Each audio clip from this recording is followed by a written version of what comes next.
Here we are at the Mobile Euro Nationals at Cannonball Raceway for 2026, and I am joined with this particular team, Flavell, Owen and Metcalf team. And we have right here, who do we have here, sir? I'm Mark Flavell. Mark Flavell. And I'm Andrew Flavell. And a fine team, known these guys for a very, very long time. And the whole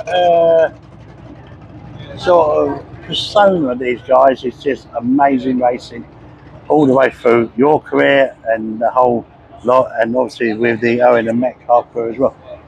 Absolutely brilliant. Now, how long have you been doing this? Right, how old am I? I'm 22, so I've been doing it nearly 4 years now. So I raced when I was 19, and I am now 69, so it's literally my 50th year this year. How many? 50 years drag racing. 50 years, right, okay. So yeah, so you're a little bit older than me, but not a great deal. And so yeah, I mean, so where did you start to play then? I started playing at drag racing by coming to Santa Pod Raceway on a lads' boozy weekend. We went to Rushden to play pool and Wellington to play pool, and ended up campsiting at this place called Santa Pod Raceway. No idea what that was all about. Never been before in my life. Woke up on the Sunday morning, thumping headache, hangover obviously. But wow, what a racket was going on behind me. And I climbed over the banking, and I was literally camped just where the dodgems are. And as I went over the top of the banking, he's Al O'Connor in Al's gasser, sidestepping the clutch, and he was up and he was off. And I just thought that was the coolest thing I'd ever seen. And from that moment on, I've been a drag racing addict, I have to admit. So Al's gasser is responsible? Oh, absolutely. He must owe me a bloody fortune, that man. Yeah, but yes. Yeah, that's it. And it's solely down to that one event. Then I walked up through the pits, and I just loved it. I've been in engineering as a kid. My dad runs an engineering business, or did. And I just thought, hey, I could do this. You go up the circuit races, and it's just queuing money. All I thought it was. Even motocrossing, or scrambling as it was called back then, it just wasn't affordable for me. But I thought, I could build this stuff. I could modify stuff. We've got the talent, we've got the ability, so let's do it. And when I was 21, that was when we first raced for pop dragging. I never stopped laughing since. So what was your first build then? It was a Ford Pop. We put a V6 Ford in it, and it ran, and I thought it was great at the time. Everybody will laugh, but I ran a season best of 18.7, I think it was, at 83 miles an hour, something like that. And we thought we were pouring it on, but we were always the slowest qualifier in the group. So that only lasted a year, to be honest, even though it took us 4 years to build it.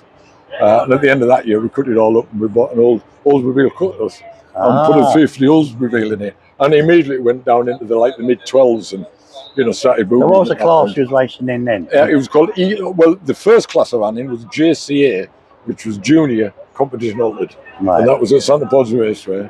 And it was run by the BDR and HRA then.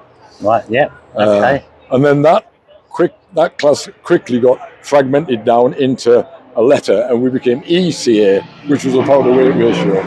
Oh no, it wasn't part, it's cubic inch to weight ratio, sorry. And we campaigned that right up until I emigrated. I went to Canada in 82. I think it was, 1982 we went to Canada. Went drag racing in Canada for 5 years. Then came home again to get involved in the family business, and by that time Supergas was established. Yeah. And the driving force is behind Supergas. A guy called Dave Grady, who I'm sure everybody is familiar with. Yeah. He asked me if I'd get on board with the Supergas Association, and from that we've evolved into the National Championship with the IHRA and with the Phelps family, and then on the National Dragways. Avon Park got involved. It was a great scene, and Andy's come along at this point. He's 2 years old, but everybody was sort of the same age group, if you like, and we used to have lots and lots of us had small families, so it became, we just all grew up at the racetrack together. Yeah. All Andrew's mates, all his birthday parties, everything. We were always collective events in the pits, either at York or at Santa Pod. Dave Druitt. Yeah. Grew up with all of them, right? Yeah. Bob? Yeah. Mr. Malden? Yeah. Exactly. Oh, tell thee. Yeah. But the pop's still alive, isn't it? Your brother ran it for a long time. Yeah, the pop, the very first pop that we built. Alan ran it as Fatal Attraction. When I came back from Canada in 87, I brought a Monza Supergas car home with me. So then, we really started banding the word, the Flavell Brothers drag racing around. And we used to go to events, and we had an old D-Series Ford that did 35 miles an hour with a trailer on the back. We'd take both cars. We went all over the place. I had a lot of fun. I mean, a lot of fun. And then Alan got into ice hockey. As the kids were growing up, he got more into ice hockey. So he sold the Pop. And Ben Rushworth ended up with the Pop and rebuilt it a short trip. And I believe that's about to come back out again in the hands of Kenny Coleman. With a big block shed in it. So, a lot of people will be familiar with it. It's been here, hasn't it, a few times. But yeah, it's a stunning car. And the bones of it are literally the same cars that you started out racing with. Yeah, it is. Yeah, the body. But that is it. With this particular beast, obviously the old body's up at Melbourne. Yep. But what have we got in here? Well, this car originated from me being on holiday on the beach in Mexico, thinking, I've done it in drag racing. I've been involved in all the committees. I've done just about every job you could do. And I'm going to sell the dragster. I was running the ex-Jonathan Lovett fuel car at the time in Super Pro. And as I'm looking on Euro Dragster to get an idea of what these cars might be worth and what you might ask for it, Trevor Capewell is selling the Southern Raider. And I thought... Southern Rebel. Southern Rebel. And I thought to myself... He took it to Bahrain, didn't he? What the hell do I want to get out of drag racing for? My whole life's been in drag racing. I love this. Always loved funny cars. Phoned Mr. Capewell up and said, can we do a deal? Laid on the beach in Mexico, I shook his hand. And a cigar, as you do. And I went to Mexico owning a dragster and came home owning a funny car, which was Southern Rebel. It's the Star Connor, Leaf Star Connor car. It's the first person to congratulate me on buying it was Leaf. He emailed me over and then a blast from the past, that man. At the Euros, at the later on that year when we came out in the car, he was probably the first visitor in the pitch to come and have a look at it as well and see what we were up to. That with a big block Chevy, didn't it? Yeah. What we did with that car, we took the drivetrain out of the dragster and put then it had a big block Chevy and a glide in it, and we put all that in the funny car. This is with a Saab body on it, and we did well with that. We won a few events. We went to Hockenheim and qualified number 1, I think. We didn't win at Hockenheim with the big block shed, but we won a few rounds and had a lot of laughs. And again, someone else happened to cop up one time. I was literally on a holiday again, and Gary Kay started... Expensive holidays. Yeah, they are expensive holidays. Gary Kay put his whole funny car operation up for sale. And I knew Gary... That was James' car, yeah. And I knew Gary was getting a bit frustrated because he was really having trouble getting it down the racetrack. He had a lot of good gear in there, but as try as he might, he didn't seem to be able to get it to hook up and go down the racetrack, basically. So I phoned him up and I said, "What's going on, Gary? Why are you selling up?" And that was the conversation we had, basically. I said, "Listen," I said, "you might think this is a ridiculous idea." I said, "But I've got an idea for you. How about we swap drivetrains? No cost, no money changes hands." I says, "I'll take your old Hemi and your clutch and your Lenco and everything else that I need, and you can have all my Chevy," which was flying. I think we'd run a best of 7.3, something like that. Yeah, I think we'd run a best of 7.27. But he ran 7.3s all day long. So Gary said, "Well, if you're serious, come through and we'll have a look." Well, he lives in Burnley, a couple of hours away from me. So within a few days we went through, talked it through, and he said, "Well, I think you're crackers," and he put his hand out and shook my hand, and that was it. Deal was done, and we literally swapped everything. We did the engineering. He bought the car up one weekend, and by the Saturday night we'd had an old Chevy block on a new motor plate in his chassis. And I said, "Right, next weekend come up, we'll get it all sorted out." Well, I cheated a little bit. I had a couple of days off work, and we worked with the two lads that are in the truck now. And we got the whole drivetrain in, we got all fired up, it was finished. And he came on the Saturday morning thinking he was going to put a full weekend's work in. And I said, "Right, Jane, get in." And we just fired it up and drove it down the street. They were absolutely over the moon. The pink car, wasn't it? And that was the pink, yeah. And then she came in and went 7.3. She went 7. Because he drove 7.41, I think she went. Because he drove Shockwave. She did. At a much later date. With Dave and Gordon. Yes, yeah. At a later that was her inroads into funny car racing, which hadn't started off well. But then she had a good couple of seasons with the car when we put our drivetrain in. Yeah. But unfortunately, like any other dragster, you cane them long enough, and you use the parts up, and the engines and any quicker than that in a big block shed. No, you don't really. They were push. No, they weren't pushing the look. They were pushing the boundaries of what the gear could cope with, and when the motor let them down, they decided to go down a different route whatsoever, and that went on. But by this time, I've got the big block. Sorry, the KB built. We built as a KB Stage 6 at that point. 1471 Super Mag 3. Anyway, we got it down and went 7.2, I think, reasonably quickly. Once we had some real fuel issues, which we'd inherited off Gary, and he didn't realise what was going. But we eventually figured it out. Set it all up, came down here, went straight down into 7.2s. It absolutely flew. Went to Hockenheim again, won at Hockenheim.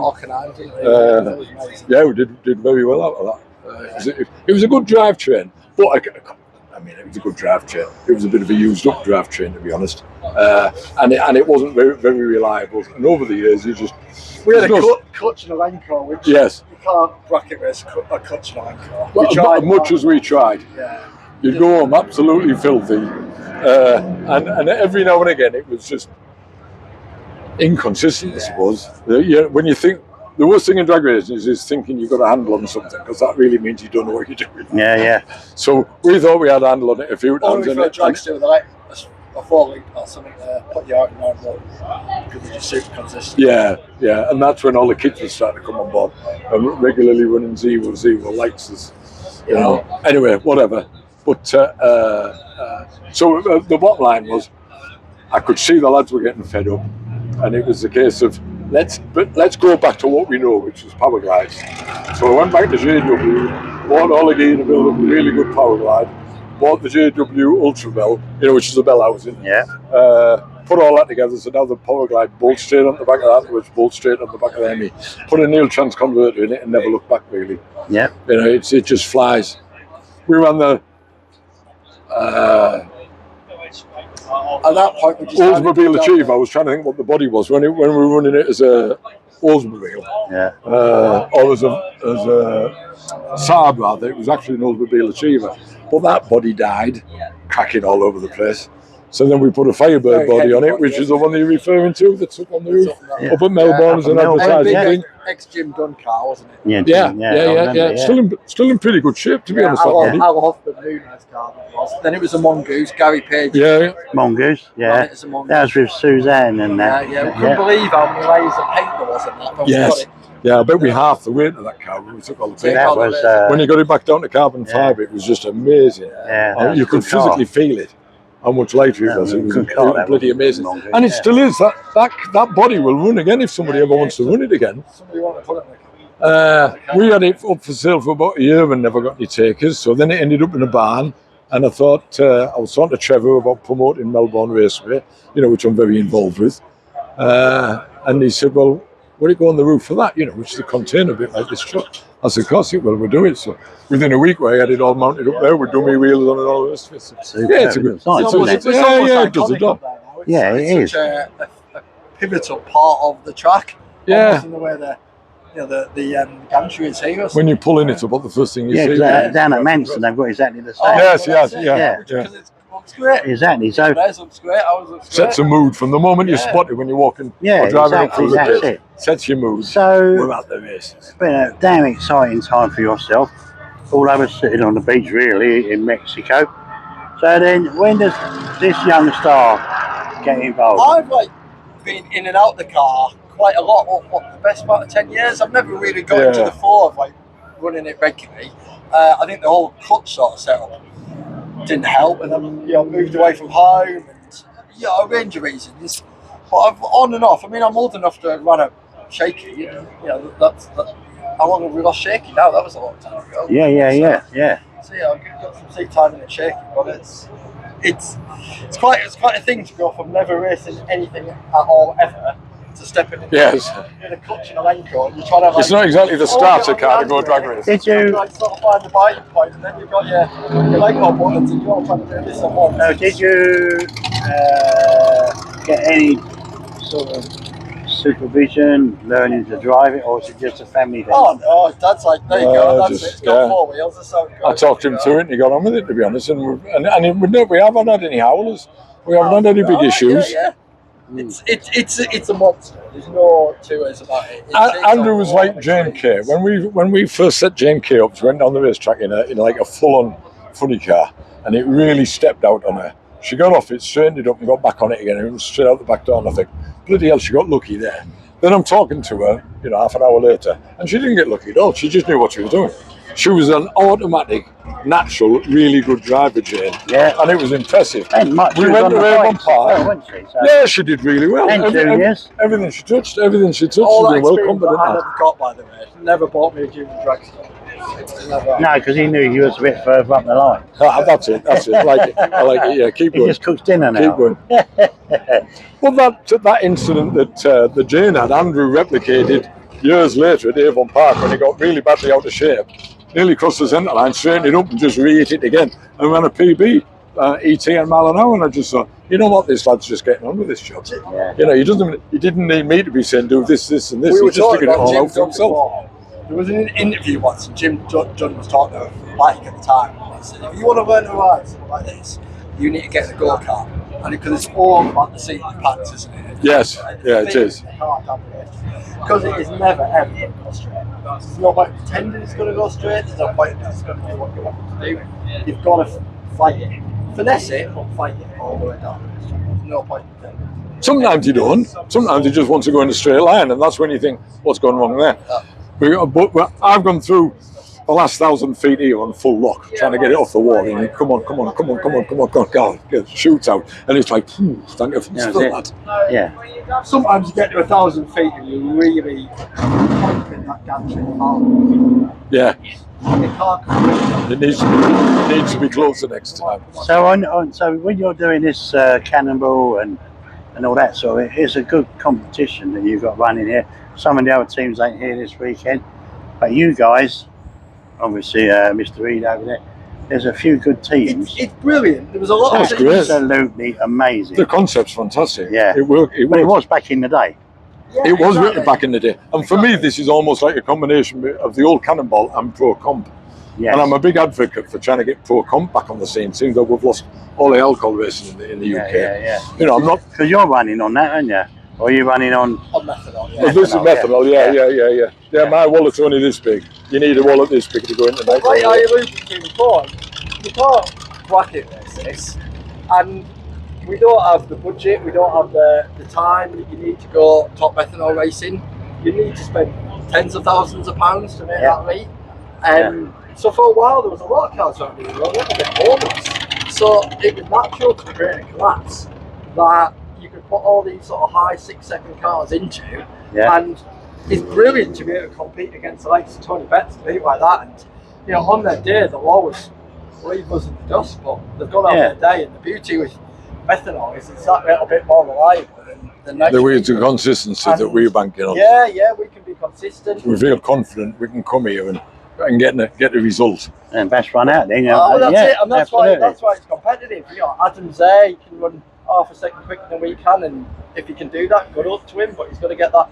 He's got to do it 3 times.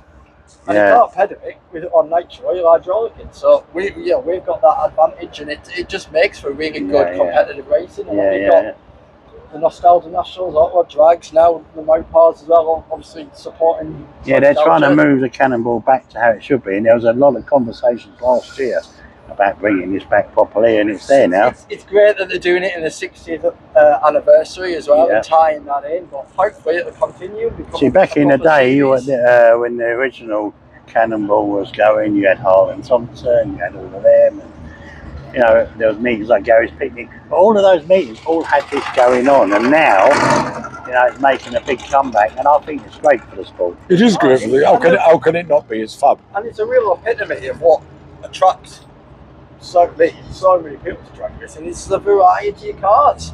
Drag racing is brilliant for providing such a variety of cars generally, but then you could bring it back to our class. You've got nostalgia funny cars, you've got nostalgia rear engine dragsters, you've got all the front engine dragsters, you've got nitro, you've got the altereds, you've got methanol altereds, you've got such a everything. Everything, yeah. So, but all of these cars would come up lovely under a Pro Comp banner for me. I think that's where we need to be. Well, I'm hoping that's how it evolves into. Yeah, exactly. It evolves into. I know you guys are heavily involved with Melbourne Raceway as well. Aye, we are. Obviously, you're doing track prep and everything else, and you know, like I even know someone that stands on the start line at Melbourne in a white outfit. Do you know anyone that can do that sort of thing? It was in the news of the world. I couldn't. Anyway, back at the line. Yes. Melbourne Raceway. Tell us about that then. I got a phone call. I was 64, and my phone went in the office, and there was a lad on the phone called Trevor Duckworth, and I didn't really know him at that time. The name was familiar, but I didn't really know him. And he said, Mark, he said, it's Trevor Duckworth. I run the Straight Liners organisation. You've probably heard of us. And I had to be honest, I did, but barely. And he said, we're having a feasibility meeting on the ground at Melbourne or at York Dragway on Tuesday. We'd be interested in your opinion. I know you've been involved in Melbourne and York Dragway and York Raceway and all through all its guises for donkey's years. So I would be interested in what you have to say. So I was quite chuffed, to be honest, that somebody got into the trouble to invite me. So needless to say, we went. We had a meeting at 10 o'clock at the front gate of Melrose Farm, and I think there was about 14 people in total turned up. And when we were all stood there chatting, I thought, there's no daydreamers here. There's no Pitt, there's no Hooray Henrys, there's nobody. Everybody here, no egos. Everybody just wants to see drag racing back in the north of England. And I thought, this is the most exciting thing that's happened to me for bloody years. Bearing in mind that I've been so involved in every role you could be involved in Pennine Drag Racing Club. I've been involved in the SPRC. We set up the Supergas Drag Racing Association. Between myself and Leslie Digby, we set up the IHRA First British National Championship that ran at all 3 tracks. We've got a reasonable resume behind me, but to get invited to reopening Melbourne Raceway, I thought, I want to be in on this. Now, there was other circumstances going on in the background, and I'd already decided that I didn't want to move the family business on any further, and if I could get out, I would get out. I talked to my brothers the next day about my intentions were to jump in with both feet. I don't do much without jumping in with both feet. I wanted to get involved in this Melbourne Raceway project. So, and cut long story short, that worked out really well. So right from the get-go, Trevor and I built a relationship up, and I did with a lot of the Graham Sykes and the Al Perkins, the Phil Tomlinsons, and everybody. There were just a great bunch of guys down there. None of them were scared of hard work, and none of them were scared of rolling their sleeves up and making the difficult decisions that need to be made sometimes. And it became apparent straight away with the TMD involvement, which is the Mintex test track, which is already the money and the primary leaseholder at Melbourne Raceway. For anyone who's been to Melbourne, they might have noticed the ridiculously long straight almost a back in a tarmac. It's the left-hand side of the racetrack all the way through the pits, and that's the TMD test track, which they develop and test brakes, don't they? Yeah, brakes and clutches. In the week, which is, but we're not allowed to use that, because you look at it and think, well, why don't you use it? It would be a great return road. It would be, you could utilise it in all sorts of different manners. But we have to look after that line and wrap it in velvet. We have to really make sure that on Monday morning, when TMD want to go testing again, that track is fit for purpose. We haven't covered it in oil, we haven't covered it in gravel, we haven't got a dead trailer in it or set someone on fire in the middle of it, any of that kind of thing. Oil stains everything. We have to be really vigilant. So that left us a gap on the side of the TMD where the old York Dragway start line building used to be. And there used to be a spectator bank in there, so we dug all of that lot out, and Ed the farmer allowed us to encroach a little bit on the farmer's field. And that's where the new Melbourne Raceway is being built. So there's none of the old York Dragway still exists. Yeah, it's all gone. It's all gone. Everything that we've got there is new. Managed to raise 100 grand twice. Yeah. Because people don't realise, but With 60 years in the making. This all costs money. Oh God, yeah. To put in the pits or the track or whatever. Toilets, facilities, absolutely. medical centre, senior viewing centres. The response we've had, I was going to say in the north, but it's not. It's right across the country. The response that we've had and the donations that we've had have allowed us to do everything that we've done at Melbourne. It's been phenomenal. When you think it's happened in 6 years, it opened during the height of COVID. Let's not forget as well, which was no small feat at all. And it's all in the context of the world over. How many drag strips have you ever heard about that died? They've shut the gates, they've locked them, and then they've reopened. Yeah, we've all learnt about Atlanta and English Town and Lions and all these tracks in the States that we may or may not have heard of. Shaky, obviously, over here. They're all immensely tragic, as was York when we lost York. But we've managed to reopen it. Yeah. And there won't be very many stories across the world like that. And that's what's amazing. The fact that it's just reopened the whole. But to do what we've done in 6 years, it's amazing. It's a long journey, though. It's a bit like... It's a long journey, and we're only at the beginning of the journey. We do get a little bit of criticism, which I don't think we really deserve, about, oh, well, you need to do this and you need to do the other. And yeah, you're right, we do, and we will one day. But, you know, we're in year 6 at the moment. We've already built a racetrack, and we've prepped a racetrack, and I can run the same figures on my track, or our track, at Melbourne as I can run here. I mean, the thing with that is that you're always going to get that happen. Because people will take this here at Cannonball Raceway and go, that's what you need. Oh, of course. That's what you need to do. That's what. Oh, hang on a minute. Well, where's your wallet, mate? Come on. Well, but also, we've had 6 years at it. 6-0 here. 6-0. This is our 60th year, you know, of having Santa Pod Raceway in the UK. It's easy to forget as well, but this is our only permanent facility until Melbourne came in the UK. That this is one of the best facilities in the world. Oh, that, and people lose sight of that. World. Like, you've got like a handful of marquee tracks that we've all heard of in the States.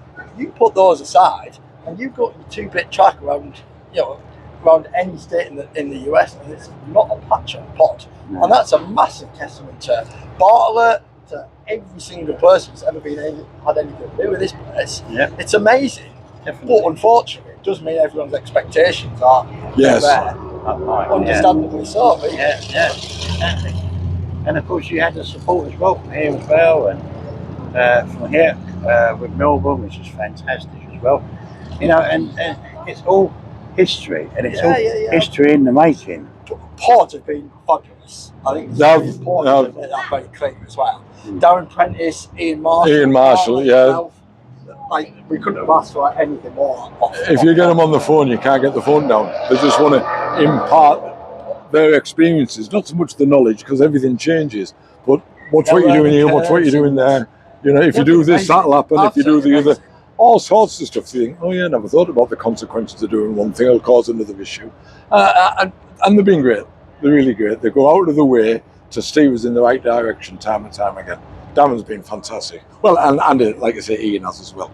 Superb, really. And they're good guys because they know their stuff. And of course, it's like, and Ian's been out Hockenheim, and they've been out there doing the track prep there. Oh yeah, Europe-wide. Europe-wide. Yeah. They know what they're talking about. They've been around doing it longer than I've been alive. Needless to say, they know their exactly. You know, and so that's what it's all about. That's what makes this such a great sport. And it's such a great family atmosphere as well. Oh, absolutely. And even at a track like Pod, that has become as established as it is and as successful as it never really loses its grassroots feel.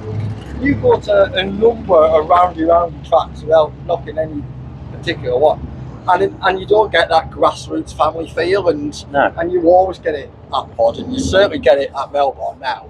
We're very much trying to recreate, I think, an atmosphere that a lot of people enjoyed at Shaky. And we might not be quite there, but that is like our goal, and that is sort of what we're developing. And it's we looked at Shaky, looked at the big successes here, but the successes of Shaky, and everybody would agree, was like having a clubhouse and getting bands on. Absolutely huge, great fun on a Saturday night. So right from the get-go, that was one of our priorities. That club there was fantastic. It was. And then you had the Bulldog match there. Yeah. snacks and all that. It was great, you know. They were good days. Oh, absolutely. You know. Well, in the last couple of years, we've been able to get involved with the SPRC and run in conjunction with them the street weekend events, and that's like almost the foothold of getting started of the tracks working together and putting a tour of events on. And the street weekend last week, it's absolutely superb this year. Great events. You know, getting on for 200 entries, all of them come north, all of them have a good time. We all get them in the clubhouse, give them a beer, and you know, just party on really. And that was the sort of the Avon Park influence and input. The Huxley family came up, great input of Brian and Mark and whatever. For why don't you try this? Why don't you try the other? We did it in Avon Park, and it worked. And nearly everything people suggest, we give it a go. Yeah, Jerry's absolutely fantastic. Like the old Shaky Marshalls as well are involved behind the scenes. That's what you want, because that is an essential part of what you're doing. Oh, totally. Yeah, totally. And without the staff, it's like running any business at the end of the day.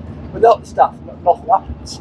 And everyone at Melbourne, you know, has got such a vital part to play, and it's easy to get lost in the system, probably like it is here, frankly. But without them, it doesn't function. Absolutely. One of my goals for this year has been to come up to Melbourne. Whether I make it this year, I'm not sure. But I'll definitely be coming up there and staying over for the weekend and enjoying all your hospitality and everything else, because I really want to work with you guys as well on the Stepping Out and Nigel page, because it's all essential for the drag racing world. Oh, absolutely. Well, I'd like to welcome everybody up. Yeah. You know, I really would like to welcome everybody, come and experience our northern hospitality, if you like. And even if you'd after the bush, just come up and have some fun, because we're definitely after the bush. It's really got a place in the sense that you can just turn up, and you know, there's always good opportunities, but we've got more classes available now, and we've got the No Mercy bike, which is very similar to ET bike in a lot of ways. Got a jets there. Yeah, we have a great jet fest. Oh yeah, exactly. Yeah. Who doesn't like jet cars? Julian comes up. Julian will be here in October. We've got Leah's here this weekend trying to steal our track record. Good up to her. Yeah. She's doing one of our little podcasts. Oh yeah, exactly. But we need all these people at the end of the day. We've got American Superstocks going from strength to strength up there. The National Street Car Challenge with Sean Wilson. They're amazing. Yeah. Really well organised. Bit like Street Eliminator, bunch of guys. There's lots of competitive opportunities. We've got 660 now, I believe, which is a bit like a mishmash of sportsman and pro ET mixed together. Superb. Brand new portrait time system. The pits have come a long way. They're not as good as this, but they're not far from it. They're a lot better than they were when we first opened. So come and check them out, really. Yeah. We've still got 3 events, haven't we? There's 3 events. Yeah. 2 events after this weekend. Go away, have a look about the Flavell, Owen and Metcalf team. They're fantastic people, and also Melbourne Raceway as well. And you'll learn a lot, you'll read a lot, but it's essential that at some point you get up there and support these guys. We looked at from the street weekend. We sort of learned as we go along. And what we do now, we prep 330 foot. We haven't got pro mod, we haven't got top alcohol, we haven't got fuel. It would be lost money just to keep to try and prep to the standard they've got here at Sanderpod. Yeah, it would be lovely, completely unneeded. We just don't need it. Yeah. We prepped at 334, and like I say, I can run the same 18 mile an hour at Melbourne now than I can here. Yeah. It works. It works. What we're doing works. Long may it continue. Fantastic, guys. Thank you very much. Oh, fantastic. Good to see you. Thanks for dropping by. Carry on a good work. Get in there. Keep your fingers crossed. We're trying to do 200 mile an hour. Get the Cannonball behind you and have a great weekend. And we'll see you very soon. And love to you all. Yeah. Cheers. Thank you. See you guys.